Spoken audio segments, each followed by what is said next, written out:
Adilabad municipal ఎన్నికల నేపథ్యంలో Congress party శక్తి ప్రజల విశ్వాసం స్పష్టంగా కనిపిస్తుందని బోధాత్మ చైర్మన్ గోర్ల రాజు యాదవ్ తెలిపారు. 4వ వార్డు కాంగ్రెస్ పార్టీ అభ్యర్థి మంచాల సరిత మల్లయ్య యాదవ్ తరపున ఆయన ఎన్నికల ప్రచారం నిర్వహించారు.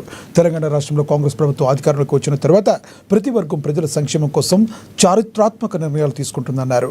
పేదలు, రైతులు, మహిళలు, యువత, కార్మికులు అందరికీ న్యాయం చేసి మంచి పాలన అందిస్తుందని స్పష్టం చేశారు. ఆదిలాబాద్ మున్సిపాలిటీని అభివృద్ధి పదంలో ముందుకు తీసుకెళ్లే సామర్థ్యం కాంగ్రెస్ పార్టీకి మాత్రమే ఉందని, అందుకే కాంగ్రెస్ పార్టీకే ఓటు వేయాలని ఆయన విజ్ఞప్తి చేశారు.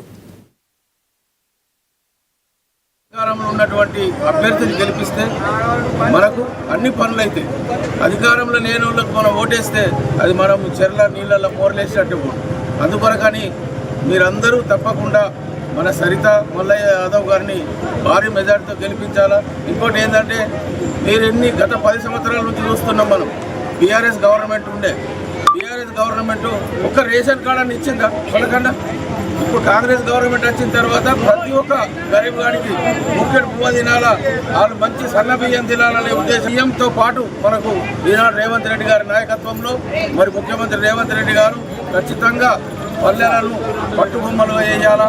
మరి బంగారు కూడా కానీ, ఈ మన అనుకుంటా కానీ మన ఆదిలాబాద్ మున్సిపాలిటీలో ఒక అద్భుతమైనటువంటి, ఒక అందమైనటువంటి పట్టణంగా తీర్చిదిద్దాలనే ఉద్దేశంతో మరి ఈరోజు మంచాల మల్లయ్య సరిత గారిని మరి అభ్యర్థిత్వాన్ని పెట్టారు. మరి మీరు ఇంకోటి ఆలోచించాలా, దయచేసి చేతి గుర్తుపై ఓటేసి భారీ మెజార్టీతో మన సరిత మల్లయ్య యాదవ్ గారిని గెలిపిస్తారని కోరుకుంటూ